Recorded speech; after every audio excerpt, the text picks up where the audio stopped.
I'll start this slide with a quote here. The only true wisdom is in knowing you know nothing. And so that's Socrates. But this actual lecture is about where to find information. Where are we going to find and keep up with these trends that are happening? And the answer is probably not where you would expect. Maybe some people already expect it, but this is the secret right here. It's Twitter.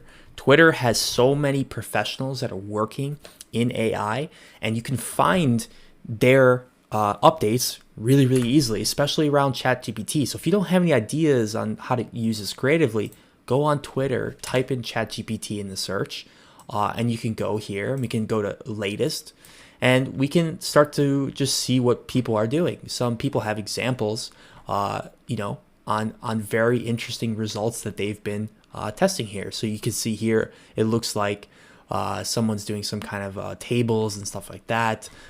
People are doing different things.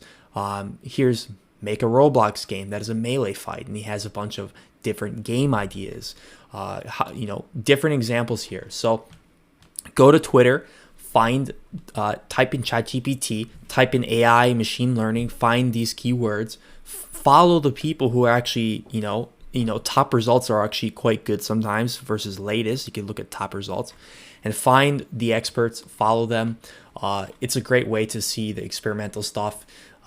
And yeah, you're gonna be able to do that. You can also follow the creator of ChatGPT. You can follow OpenAI, the company. You can follow the creator of Stable Diffusion too, because those creators, even though they are not necessarily doing ChatGPT, Stable Diffusion is an AI model that does images, but that person, if you go follow him, the founder, he retweets a lot of things relevant to the industry and how things are changing. So even though he's not directly related to the project, those people retweet the relevant information. So that's where you want to find your information, and you're going to actually be up to date way quicker than hearing about it from a friend or a website or Reddit or whatever it is that you're absorbing your media through.